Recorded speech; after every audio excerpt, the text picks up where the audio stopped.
Hi మీ GST Mallanna అందరూ మంచిగా ఉన్నారు కదా. ఈ ఛానల్ చూస్తున్న ప్రేక్షకులకు జనాలకు అందరికీ నమస్తే చెప్తున్నా. ఈరోజు మా నాగశివన్న డైరెక్టరు ఒక మంచి సినిమా తీసుకొచ్చిండు. ఆ సినిమా ఏందో ఎరకనా, పరమపద సోపానం. ఏప్రిల్ 24 తారీఖు థియేటర్లోకి రాబోతుంది. మీరు అందరు చూసి మంచి సక్సెస్ చేయాలని మీ మల్లన్న కోరుతున్నాడు. అయితే ఈ నాగశివన్న సినిమాలో ఎంతెంత కష్టపడ్డాడు ఏంది వాటి గురించి మనతో పాటు మన స్టూడియోలోకి వచ్చారు. ఎవరు? అంబాటి అర్జున్ అన్న, హీరోయిన్ జెన్నిఫర్ మేడం, తర్వాత నాగశివన్న అందరు ఉన్నారు. మరి ఆ కష్టాలు అలా యొక్క మెమొరీఫుల్ అవన్నీ ఏమేమో అడిగి తెలుసుకుందాం. సరేనా? నమస్తే, మీరు ఉండండి. అన్న అర్జున్ అన్న నమస్తేనే. నమస్తే మేడం నమస్తే. నమస్తే. నమస్తే. మంచిగున్నానే అన్న.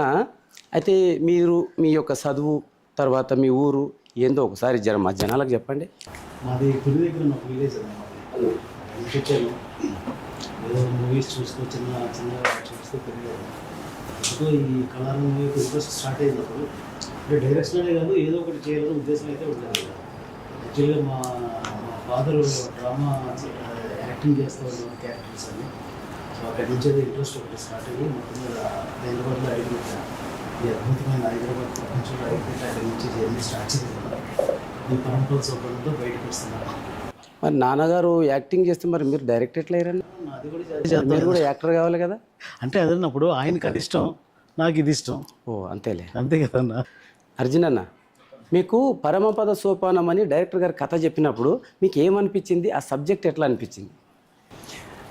సబ్జెక్ట్ అంటే ఇది యాక్చువల్లీ 2023-22 ఆ టైంలో అనుకున్న సబ్జెక్ట్ అనమాట. అప్పుడు ఓటీటీ అప్పుడే కొత్తగా వచ్చింది లాక్డౌన్ తర్వాత.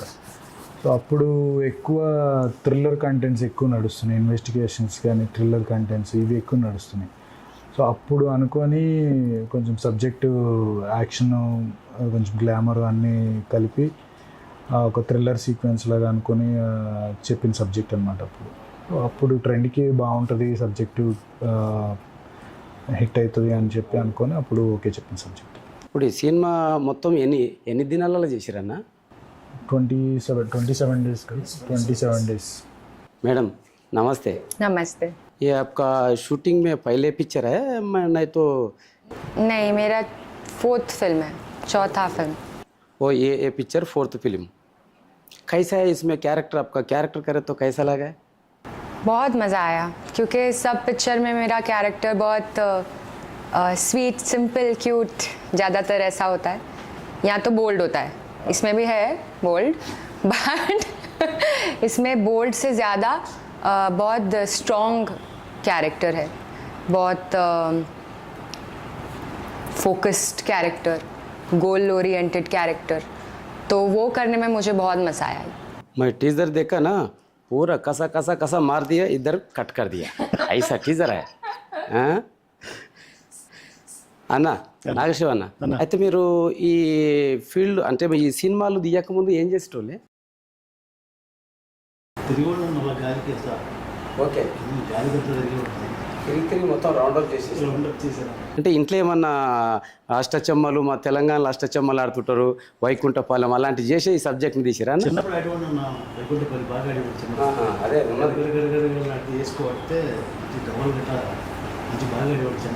ఓకే. ఆ సినిమా మీద మీరు చూస్తే అదే వెనక కనబడుతుంది కదా అన్నగారు. అన్నగారు, మీరు ఇందులో మీకు మంచి పాటలు ఉన్నాయి కదా, 3-4 సౌండ్లు కొట్టిరు మామూలుగా దబ్బరు కొడుతుంది. ఈ డబ సౌండ్లలో ఏ పాట ఏంది, మీకు ఏది బాగా నచ్చింది? నాకు ఫస్ట్ చిన్ని ఆశలు ఏదో అది ఒక రొమాంటిక్ సాంగ్ లాగా ఉంటుంది, అది చిన్ని తప్పులేవు, అది ఇష్టము.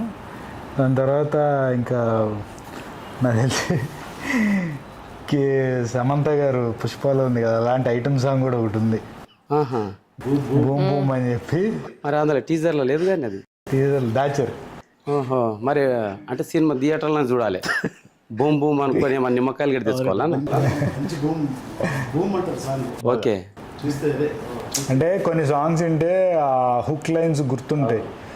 ఇప్పుడు Pushpa 2లోనేమో kiss kiss kiss Kissik అని చెప్పి, ఆ పుష్ప 1లోనేమో సమంత గారి సాంగ్, 1లో ఆ సాంగ్, 2లో ఈ సాంగ్ ఎలా అయితే గుర్తుంటాయో అట్లాంటి హుక్ లైన్స్ ఉన్న సాంగ్ అనమాట. అన్నగారు, చెప్పండి. మీరు ఈ ఫీల్డ్ మీ గురుగారు పూరి జగన్నాథ్ గురుగారు అన్నారు కదా, అతని లోపల మీరు తెలుసుకున్న కొత్తదనం ఏంటి? అంటే ఆయనకి ఎడిటింగ్ మైండ్లో ఉంటుందన్న ఫస్ట్ క్లారిటీ ఉంటుంది. అది అంటే నేర్చుకోవడానికి ట్రై చేశాను కానీ అది నాకు కూడా కొంచెం కష్టమే అనిపించింది. సో ఇది కరెక్ట్గా అదని నా స్టైల్లో నేను వెళ్తూ ఉన్నాను కానీ ఆయన షార్ప్ క్యాచ్ చేయడం చాలా కష్టం మనకి. ఏం కష్టమే, ఆర్టీసీ బస్సు గేర్ వేస్తే జుమ్మని ఉరుకుతూనే ఉన్నది, టీజర్లు ఇక్కడ ఆగుతున్నదా బండి, అదే అన్న జబ జబ జబ జబ పడుతున్నాయి. నేను ఎట్లా చేశానంటే ఆయన ఎట్లా ఉందో ఆ రేంజ్ని క్యాచ్ చేయలేకపోయినా బాగానే చేసిరే, మంచిగా పొడుతున్నది. ఎట్లా ఆర్టీసీ బస్సు సమ్ముగా పోతున్నది. అంటే ఫస్ట్ మూవీ కదా కొంచెం అంతా కొంచెం అంటే మనకు అంత కొత్త లొకేషన్, అంటే అసిస్టెంట్ డైరెక్టర్గా వర్క్ చేయడం వేరు, అదేలే వర్క్ అంటే పని చేయడం వేరు, ఇది షూటింగ్ డైరెక్షన్ చేయడం అంటే వేరు, దానికి దీనికి అసలు సంబంధమే ఉండదు. సో అందు గురించి ఫస్ట్ సినిమా కదా కొంచెం పెట్టా, ఇంకా నెక్స్ట్ మూవీకి ఇంకా కొంచెం స్ట్రాంగ్గా పెడతా. ఇప్పుడు షూటింగ్ టైంలో పొద్దున ఎన్ని గంటలకు లేచేటోళ్ళే మీరు? 4:30 అన్న. అంటే అలవాటు, అసిస్టెంట్ డైరెక్టర్గా ఉన్నప్పుడు అలవాటు అన్న నాకు. కొన్ని సినిమాలు అయితే 4 o'clock early morning 4 o'clock pack up అయ్యేది, ఇంటికి వెళ్ళి ఫ్రెష్ అప్ అవ్వడం, 6:30కి మళ్ళీ స్టార్ట్ అయిపోవడం. ఇంట్లో ఉండేది 1 hour, 27 days చేసాం ఒక మూవీ. అలా ఎక్స్పీరియన్స్ ఉందన్న. ఇప్పుడు అంటే ఈ షూటింగ్ అంటే మా సినిమా వాళ్ళకి అంటే అది పెద్ద మ్యాటర్ కాదు. అవును, హార్డ్ వర్క్, అంటే ఆ నిద్ర, ఆ రెస్ట్ ఇవన్నీ మనకి అవసరం ఉండదు. ఆ ఫ్లోలో వర్క్ వెళ్తూనే ఉంటుంది. मैडम ये डायरेक्टर का साथ काम करे तो कैसा लगा आपको? बहुत अच्छा लगा। क्या गड़बड़ को गुस्सा जब देता हूँ? नहीं, गुस्सा नहीं किया। उनको भी हिंदी कम आता है, मुझको तेलुगु कम आता है, बट समझाने की कोशिश किया। मगर सीन अच्छा हो गया. हाँ, अभी देखो, आप बताना, देखोगे तो बताना। సార్ మన డైరెక్టర్ అన్న మీకు పొద్దున్న నుంచి బాగా డిస్టర్బ్ చేస్తాడా, ప్రశాంత్ గంట సేపన వండనిస్తాడా? అట్లే ఏం లేదు, ఫాలో అప్స్ అట్లే ఉండదు. కానీ ఈ సినిమాకి మాకు ప్లస్ ఏంటంటే పనిచేసిన టెక్నీషియన్స్ అందరూ మంచి మంచి పొజిషన్లో ఉన్న టెక్నీషియన్స్. మా కెమెరామ్యాన్ ఈశ్వర్ గారు కానీ చాలా మంచి టెక్నీషియన్, ఆయనతో ఇంతకుముందు 2 movies వర్క్ చేశాను, చాలా మంచి సూపర్ టెక్నీషియన్ అన్నమాట. అలాగే మ్యూజిక్ డైరెక్టర్ డేవిడ్ మంచి మంచి సాంగ్స్ అందించాడు ఇంతకుముందు. అండ్ అలాగే ఫైట్స్, ముఖ్యంగా ఈ సినిమాలో యాక్షన్ సీక్వెన్సెస్ అలా వెళ్ళిపోతున్నాయి అని అన్నారు కదా, దానికి కారణం ఒక super person, okay, action master Prithvi, national award winner. ఇందులో ఎన్ని ఉన్నాయో ఫైటింగ్లు, కొట్లాడకం? ఫైట్లు మొత్తం 3 ఉంటాయి. 3. పృథ్వీ మాస్టర్ అసలు సూపర్ స్టైలిష్గా చేస్తుడా, గల్లవాటి కొట్టుడా? కొట్టే యాక్షన్ మొత్తం కొట్టుడే. అదే అండి, నా పృథ్వీ మాస్టర్ నేషనల్ అవార్డు వచ్చింది. Prithvi master super action master, స్టైలిష్గా చేస్తాడు. సో అలా టెక్నీషియన్స్ చాలా మంచిగా దీనికి దొరకడం వల్ల అదొక మాకు వరం. సూపర్. मैडम अभी ये पिक्चर हो रहा ना, फिर दूसरा पिक्चर बुकिंग हो गया? हिंदी में कर रही हूँ मैं। हाँ, इधर तेलुगु में जब कुछ आएगा ऐसा अभी आता ना, थिएटर में जाने के बाद में वो रिजल्ट आता जब बहुत आ जाता. हाँ, ఈ మీ సినిమాలో మ్యూజిక్ డైరెక్టర్ ఉన్నారు కదా, అవునన్నా. మరి ఎట్లా పట్టుకున్నావే? మ్యూజిక్ మస్తు కొట్టాడు, అది కోపం వచ్చినట్టున్నది, గిన్నెలు దెబ్బ దెబ్బ దెబ్బ దెబ్బ కొట్టేస్తున్నాడు. అసలు ఎట్లా ఆయన, మరి ఎట్లా నీకు దొరికిండు? అంటే యాక్చువల్లీ నా ఫ్రెండ్ అన్న ఆయన, నా రూమ్మేట్ ఓల్డ్ అప్పుడు ఈగిల్ చేశాడు రీసెంట్గా. ఓకే, ఈగిల్ రవితేజ గారు ఈగిల్ కూడా చేశాడు. కొడతాడు, అడిగిందల్లా ఇస్తూ ఉంటాడు, బాగా ఎంత కావాలంటే అంత కొడతానే ఉంటాడు. టైం మీద మీరు కూడా కొడుతుర్రా? కొడతానన్నా, కొడితేనే కొట్టాడు. చెన్నైలో కొట్టించుకున్నా కూడా. ఓకే, చెన్నైలో కొట్టించుకున్నా. కానీ మొత్తం మీద మంచిగా కొట్టిండు. నువ్వేం కొట్టినావు నాకు తెలియదు, కానీ ఆ మ్యూజిక్ డైరెక్టర్ అన్న మటుకు సంపిడిచి పెట్టాడు. జబ్బా జబ్బా జబ్బా, ఆ సౌండ్ చూస్తుంటే డిటిఎస్లో ఒక టైపు మూత మోగిస్తున్నాడు. అంటే మంచి టాలెంట్ అన్న, అంటే అడిగింది ఇస్తాడు. అంటే సింక్ అవ్వడానికి కొంచెం టైం పట్టింది మాకు.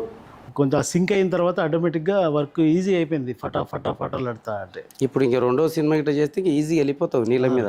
ఎక్స్పీరియన్స్ వచ్చిందన్న ఈ సినిమాతో. అంటే హిట్ లేదంటే మీరు ఎలా ఆదరిస్తారో మాకు తెలియదు, కానీ ఏదో ప్రోడక్ట్ని అయితే బయటికి తీసుకెళ్తాం, రిలీజ్ చేస్తున్నాం. ఆ భగవంతుడు ఏం కొట్టాలి, ఏం చేయాలన్నా ఆయన చేయడమే మన వంతు. కానీ ఒక ఎక్స్పీరియన్స్ అయితే వచ్చింది నాకు. సూపర్. నాకు అంటే నా మీద నాకు కాన్ఫిడెంట్ వచ్చింది. అంటే ఎన్ని ఇబ్బందులు ఎదురున్నా కానీ ఇంకా ఎదుర్కోవాలని ఒక ధైర్యం అయితే వచ్చింది. ఇంకా పడినా నేను రెడీగా ఉంటా దానికి. సూపర్. అన్న అర్జున్ అన్న, ఇంతకుముందు సీరియల్లో మీకు దేవత ఏదో చూస్తుంటే మేము మా ఇంట్లో 5:30కి ఏదో టైంకి వస్తున్నాయి. సీరియల్లో ఉన్నట్టు ఇప్పుడు సడన్గా ఈ మూవీ సెక్టర్కు అంటే మరి అక్కడ ఇక్కడ ఏమన్నా సేమా లేకపోతే ఏమన్నా డిఫరెంట్ ఉంటుంది అన్నగారు? Working style working style TV అంటే మార్నింగ్ 9 to నైట్ 9 కొంచెం అది వర్కింగ్ అవర్స్ డిఫికల్ట్ ఉంటుంది. సినిమా అంటే ఇంక 6 to అంటే కాల్ షీట్ని బట్టి 6 to 6 6 to 2 కాల్ షీట్ కొంచెం సినిమా అంటే చెక్కుతారు కదా, అవును. కొంచెం టీవీ అంత కష్టపడకుండా కొంచెం సాఫీగా నీట్గా చేసుకుంటాం. అంటే ఇప్పుడు సడన్గా అక్కడ బంద్ చేసినట్టేనా ఇంకా మళ్ళీ అందులో కోరు కదా ఇంకా టీవీయా అట్లేం లేదన్న. ఇప్పుడంటే అంటే ఇంతకుముందు సినిమాలు చేశాను, తర్వాత టీవీకి వచ్చాను. టీవీ చేస్తున్నప్పుడు కూడా ఇన్ఫ్యాక్ట్ ఈ మూవీ కూడా టీవీ చేస్తున్నప్పుడే చేశాను. అలా ఏం లేదు. ఇప్పుడు ఉన్న దాంట్లో టీవీయా లేకపోతే సినిమానా అలా చూడట్లేదు. టాలెంట్ ఉంటే ఎవరైనా ఆదరిస్తున్నారు. అంటే ఒకప్పుడు నా మాట ఏంటంటే అటు టైము ఇటు టైం రెండు ఎట్లా సెట్ చేస్తున్నావు అనేది అట్లా అదే పని చేయాలి కదా, తప్పదు కదా. పని వచ్చినప్పుడే, లేకపోతే ఖాళీగానే ఉంటాం. ఇంతకుముందు సినిమాలకు రాకముందు ఏమన్నా జాబ్స్ కానీ అట్లా ఇలా ఏమన్నా? నేను ఐటీ ఓహో, ఐటీ సాఫ్ట్వేర్ ఏదో యాడ్ కూడా చేసినట్టున్నారు మీరు. చేశాను. యాడ్స్ ఏ యాడ్ అన్నది?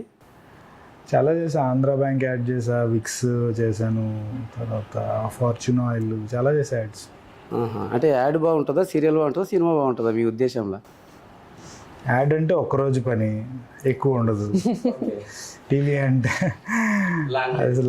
Long government job. సినిమా అంటే కొంచెం ప్రైవేట్ జాబ్. అది కాదు. బిగ్ బాస్లో చూసినప్పుడు ఇంత డబ్బు రొట్టె లాక్కున్నావు, ఇప్పుడేమో మొత్తం సొప్పకట్లాకి ఇంత సన్నం అయిపోయినవి. ఏంటి అది? ఆ సన్నగా ఉన్నావు. మావి చూడు అంత గుంతలు. ఈ గుంతలు పోవాలంటే ఏం చేయాలన్నా? పొట్టపోయిందని అంటున్నావు అదేనా? మంచిగా సప్పగా మస్తు సన్నగా ఉన్నావు ఈత చెట్లాగా. మరి దాని సీక్రెట్ ఏమైనా చేస్తే మావి కూడా ఈ గుంతలు ఉన్నాయి, మొత్తం సాఫ్ చేసేసుకుంటా.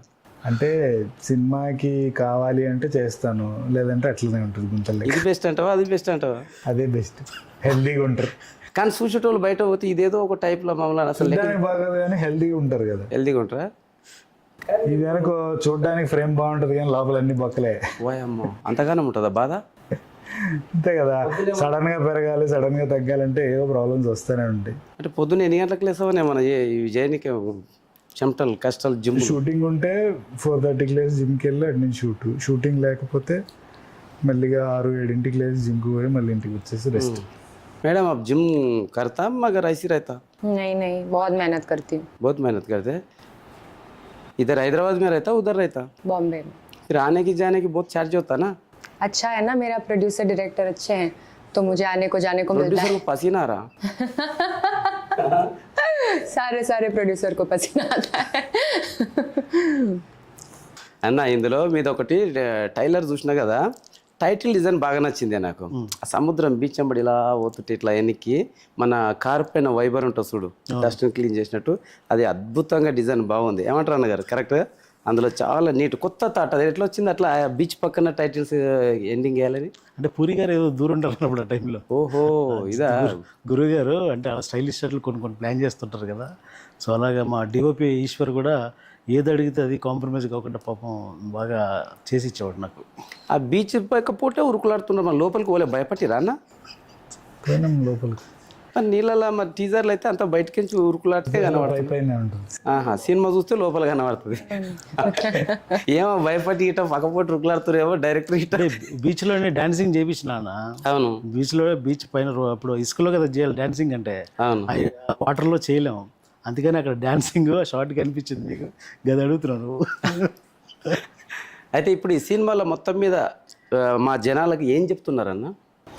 మెసేజ్ ఓరియంటెడ్ ఏం లేదు. Character fiction character.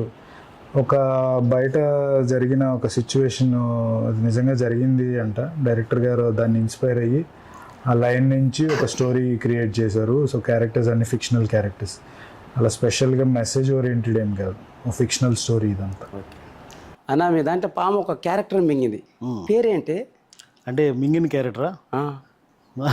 తప్పు చేసిన వాళ్ళ పాము మింగితేనే ఉంటుంది కదన్న. అట్లా ఎంతమందిని మింగించినావు? మింగించాను, చాలా మందిని మిగిల్చా.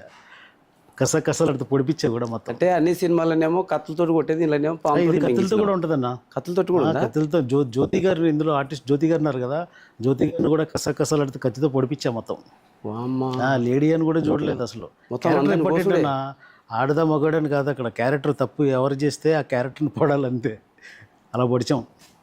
ఇట్లా గడుచుమని ఇట్లా కత్తులతో గుద్దుతుంటే ఫైటింగ్ చేస్తుంటే ఏం భయం అనిపించలేదు అన్న ఇతగానే మీద గుద్దుడు మొత్తం ఆ? ఏంది గుద్దలు లేదని ఎక్కువ పొడిచడే ఉంది కత్తులతో. మరి పోలీసు వాళ్ళు ఏమనలేరా? ఏమనరానా? అందులో ఇద్దరు పోలీసు వాళ్ళు ఉన్నారా? పట్టుకోలేరా? ఇంక అట్లే చంపుకుంటూ పోయిరా? అదే చూడాలి, పట్టుకున్నారా లేదా 24 చూడండి వెళ్ళి. 24 मैडम आपको कैसा लगा इन बोर डायरेक्टर बहुत गड़बड़ कर दिया उसमें आपका क्या पात्र कैसा है? मेरा कैरेक्टर उसमें गड़बड़ को साथ देने वाला सपोर्ट करता और गड़बड़ करने वाला। ओहो ऐसा नारद मुनि बहुत सारा गड़बड़ है पर सब गड़बड़ करते हैं लेकिन सबका गड़बड़ करने का रीजन होता है, तो वैसा है वो रीजन आप देखना और बताना फिर कैसा लगा आपको। తప్పకుండా మేడం. నగరు మంచి మరిన్ని మంచి చెప్పారు. మరి ఇక మా ఆడియన్స్ కూడా చూస్తున్నారు కదా, ఏప్రిల్ 24 తారీఖు ప్రతి థియేటర్లో తెలంగాణ మొత్తం ప్రతి థియేటర్ హౌస్ఫుల్ చేయాలి. ఎందుకంటే మన తడాక జనాభా మన జనాలు ఎట్లా చూస్తారు, ఎట్లా హిట్ అనేది డైరెక్టర్ తెలవాలి, మన హీరో అన్నకు కూడా తెలవాలి. తప్పకుండా సినిమా చూసి మనం సక్సెస్ చేయాలి. మళ్ళీ ఇంకో మీటింగ్లో వచ్చి సార్లతో నేను ముచ్చట పెడతా. చూస్తున్నారు కదా, మీరు చూస్తూనే ఉండండి. Release 24 April 24. నమస్తే.